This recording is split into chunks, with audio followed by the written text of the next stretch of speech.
Good afternoon, students. Today we are going to discuss about the practical separation of amino acids by paper chromatography. Now, what is chromatography? It is a technique for separating components of a mixture in order to analyze them, identify them, purify them, or quantify them. So, chromatography is basically a separation technique that was discovered by Michael Sweat. Chromatography means, actually chromo means color and graphy means write. So color and write. So initially when Michael Sweat discovered this technique, he separated plant pigments which were colored. But now we can separate components which are colorless also. And now chromatography can be used for analysis, identification, purification, etc. Okay. So paper chromatography is a technique used for separation and identification of relatively small substances by a moving solvent on a sheet or a strip of filter paper. Okay, the substance which we want to identify are spotted near one end of the paper. As the solvent moves up the paper or down the paper, different molecules move at different speed or different rate. The smallest molecule move faster. Okay, and this technique is especially used for amino acids, small peptides, sugars, etc. So we usually keep the paper in a jar like this, which is covered with lid. At the bottom there is a developing or eluting solvent which is called as eluent. Then there is a paper. There is a spot of the chemical or component that we want to separate, and the direction of solvent here in this case is in the upward direction. Okay, so now let us discuss. A mixture of unknown amino acids can be separated and identified by means of paper chromatography. The position of the amino acids in the chromatogram can be detected by spraying with ninhydrin, which react with amino acids to yield a highly purple colored complex called as Ruhmann's purple. But amino acids, that is proline and hydroxyproline, give yellow color. Rest all amino acids give purple color when treated with ninhydrin. Okay. Every chromatographic technique consists of stationary phase and mobile phase. Okay, so be it any chromatography, there is a stationary phase and mobile phase. Stationary phase is immovable, it is steady, stationary, and mobile phase is the phase which moves. A stationary phase can be solid or liquid, a mobile phase can be liquid or gas. Okay, so the mobile phase moves through the interstitial spaces of the stationary phase, or the mobile phase moves over the stationary phase. Stationary phase can be solid or liquid, mobile phase can be liquid or gas. The components of a mixture are separated depending upon their miscibility or their interaction with the mobile or stationary phase. If the components of the mixture interact more with the mobile phase, they will travel a greater distance and move a long distance. If the components of the mixture interact less with the mobile phase but interact more with the stationary phase, their movement will be retarded and they will not travel a greater distance. So the components of a mixture, the solute, actually gets partitioned itself between the mobile phase and the stationary phase. Okay, so that is why the principle of separation of amino acid by paper chromatography is based on partition chromatography or partition principle. The filter paper, which contains a thin film of water trapped in it, is the stationary phase. Okay, paper chromatography is a type of liquid-liquid chromatography where both the stationary phase and the mobile phase are liquid. Okay, now one may think that there is a paper which can behave as a stationary phase. No, paper is actually a solid support. In the paper there are cellulose molecules which trap the water molecule. So the water trapped in the cellulose is actually the stationary phase. So stationary phase here is the water and the mobile phase is an eluent. It is a mixture of solvents that is to be taken in the chromatographic chamber or chromatographic tank. Right. So here the mobile phase is also liquid, that is the eluent or mixture of solvent, and the stationary phase is also liquid, which is water. The solvent, that is the mobile phase, moves up the paper by capillary action. It will move up the paper if we are using the technique of ascending chromatography. If we are using descending chromatography, the solvent will move down the paper. If we are using radial chromatography, then it will move in all directions, circular motion. We can also use two-dimensional chromatography. Here I am going to discuss about ascending chromatography. So the solvent will move up the paper. Okay. So it is a type of partition between stationary phase, that is water, and mobile phase, that is the solvent. Different sample component have different partition between mobile and stationary phase. So they will be carried to a different distance. Sample components which are more soluble in solvent than in the stationary phase, that is water, are carried up to a longer distance. Okay. The fresh solvent continuously moves up, okay, and it carries along with it the components in the mixture, right? Here at the end of the experiment, if the components of the mixture are colored, we don't need any developing reagent, okay, and the paper with the colored spot is called as a chromatogram. If the components of the mixture are colorless, we have to spray a developing reagent, because this is a qualitative analysis that we are performing. There are other methods of detection also, okay, like UV light, fluorescent dyes, applying fluorescent dyes, etc., etc. Here we are going to spray a developing reagent because amino acids are colorless. Okay, so once you have a chromatogram where the components of the mixture have separated and you have sprayed a developing reagent and the colored spots have appeared, that paper is now called as a chromatogram. Now we measure the retardation factor, that is RF value. What is RF value? It is retardation factor or relative flow. It is the distance traveled by the solute divided by distance traveled by the solvent. This value is always less than 1 because the distance traveled by solvent is more. Okay, and solutes follow the solvent. Now, when we want to perform separation of amino acids by paper chromatography, we first of all need certain materials. We need a chromatographic chamber or a tank having a lid. We can also use a beaker having a cover or a lid. Then we need a chromatography paper where we generally use Whatman filter paper 1. We need capillary tubes to apply the amino acid. Then we need different amino acid samples. You may use any amino acid like arginine or tryptophan or tyrosine or glycine or alanine, anything, and unknown amino acid or a mixture of amino acids. Beakers. Then the solvent system, that is the eluting solvent, the separate solvent which is going to separate your amino acids. In this case, where we are separating amino acid, is a mixture of butanol, acetic acid and distilled water. Butanol 4 parts, acetic acid 1 part and distilled water 5 parts. So butanol, acetic acid and water are taken in a ratio of 4:1:5. Amino acids are colorless, so we need a developing reagent. Okay, that is ninhydrin. Ninhydrin is 1% ninhydrin is prepared in acetone. That means 1 gram to be dissolved in 100 ml acetone. To spray the ninhydrin, we need a spray bottle or a spray can. Okay. If you have an oven, or no problem, you can dry your strips in oven, or you need a spray dryer, okay, hair dryer, with the help of which you can dry the strips, and you always need latex gloves. Okay. So the first thing you need to do is cut the paper.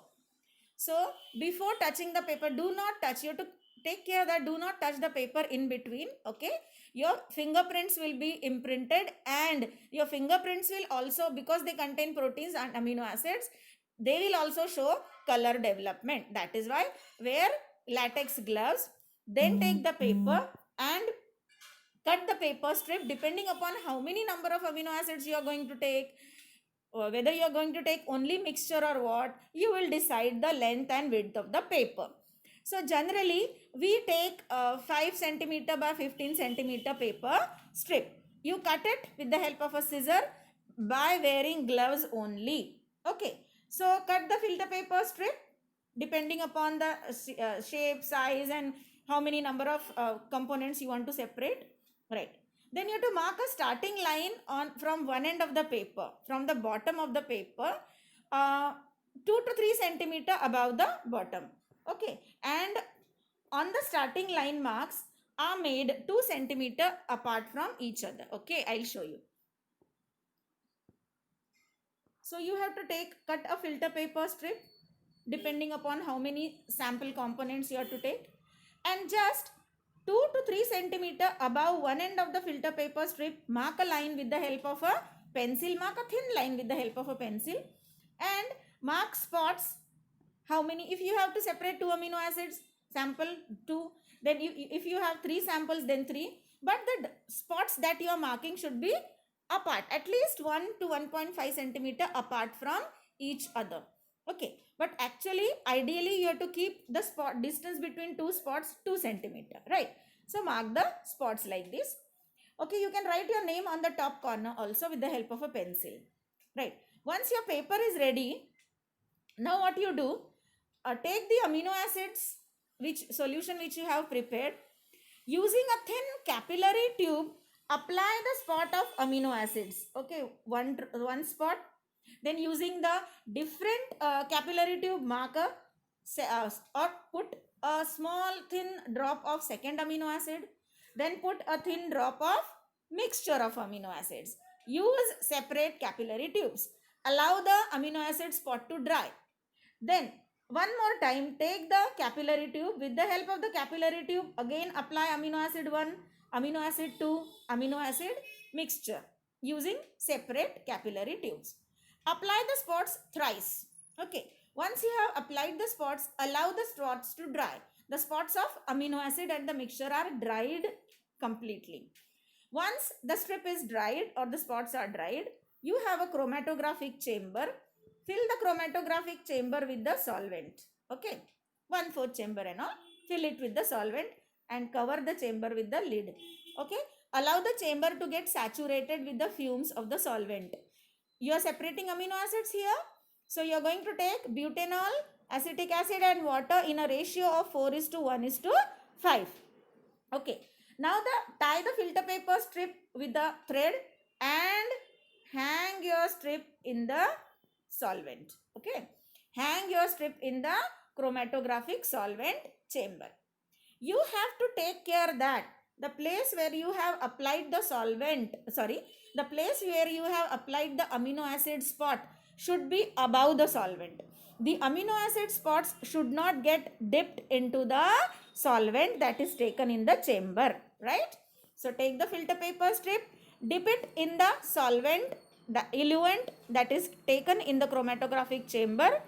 Carefully dip the strip such that the amino acid spots should not get dipped inside the solvent. Okay, so once this is over, now the sample to be applied is dissolved in the mobile phase, applied as a small spot on the origin line using capillary tube or micropipette. Sample is applied in very low concentration to avoid large zone. Okay, apply the sample once, twice, thrice. Okay, the spot is dried on the filter paper and then it is kept in the developing chamber. Okay, so when you keep it in developing chamber, you have to be very careful that the amino acids are not dipped inside the solvent. The chromatographic chamber may be made up of glass or plastic or stainless steel. Glass tanks are preferred. They are available in various dimensions, okay, depending upon the paper length and all. The chamber atmosphere should be full of saturated vapor. So you can see a chamber here. Okay, the solvent is at the bottom and then you have a paper that hangs in the solvent. Okay. Next, we here perform ascending chromatography. That means the solvent will flow against gravity. So separation of component here occurs on the basis of capillary action. That means the eluting solvent will rise against gravitational pull in upward direction by capillary action, okay, through the or over the paper. So here separation is much more prominent because capillary action, the solvent is rising by capillary action against the action of gravity. So there is a gravitational pull which is bringing the sample down, and the sample is moving against the gravity. So separation occurs more efficiently as compared to descending chromatography. In descending chromatography, solvent flows from top to bottom like this. Okay. So now here the solvent will flow up like this, right? So we have tied the strip with the cotton thread and allow the chromatography to proceed. Okay, we can also keep the strip in a beaker. As shown in this diagram, you can keep the strip in a beaker and cover the beaker with a petri dish, okay, and allow the chromatography to proceed or run. Okay, for how long you will allow the solvent to run? Okay, have a look. Okay, after each and half an hour or 1 hour, just look at the paper through the glass, right? And if you find that the solvent has traveled about 3/4 distance of the strip, okay, if the solvent has traveled about 3/4 distance of the strip, stop the chromatographic technique, remove the paper, and with the help of a pencil mark the solvent front. Solvent front means what? The distance up to which the solvent has traveled. Your paper will be wet.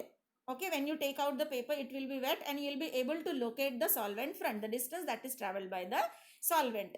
The solutes or components of the mixture follow the solvent. So the solute or amino acids are below the solvent. Mark the solvent front. Then you have to dry the strip.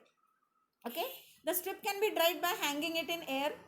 We can keep it in oven at a very low temperature, or we can use a hair dryer and dry the strip by hot air using a hair dryer. Okay, so once you dry the strip, now you have to locate the samples. After the solvent has moved a certain distance for a certain time, the chromatogram is taken out from the tank. Position of the solvent front is marked with a pencil.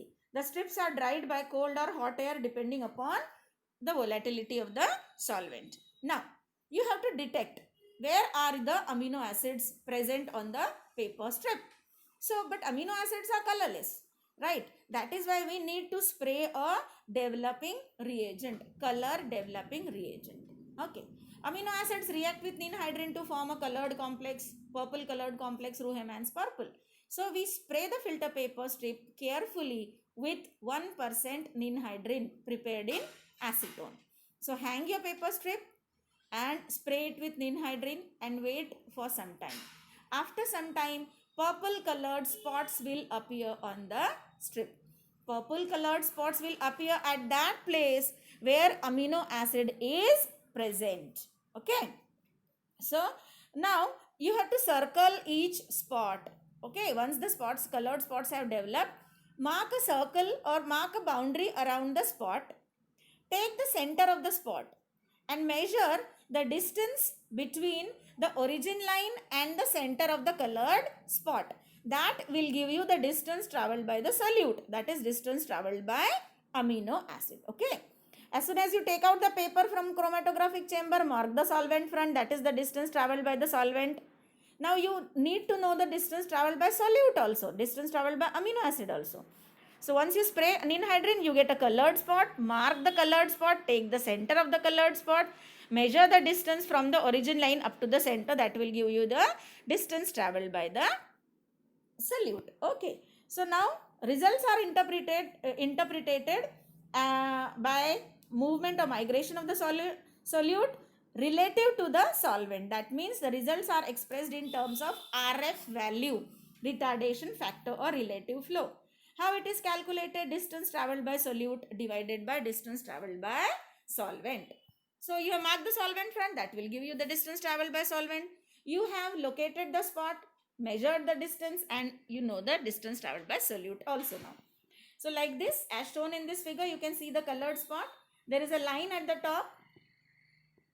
This is the line, that is distance traveled by solvent, and these are the spots of amino acid. So mark the spot, take a center of the spot and measure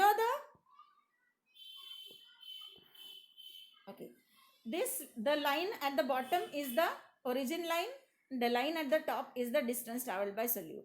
So to measure the distance from this origin line up to the solvent line, solvent front, distance traveled by solvent. Distance traveled by solute means what? mark the solute, take the center and measure the distance from the origin line. Okay, and once you know all these distances, calculate the RF value, and using the RF value also you can find out which amino acid it is, right? Because RF value is specific for each amino acid, okay, under certain experimental conditions. So you can, this way you can separate amino acids, you can separate sugars, you can detect adulteration in drugs and other this technique, that is chromatographic technique, paper chromatography, finds application in other fields also. So separation of mixture components, detection of adulteration, detection of sugars, proteins, etc. can be done by paper chromatography. Okay, so that is all about separation of amino acids by paper chromatography.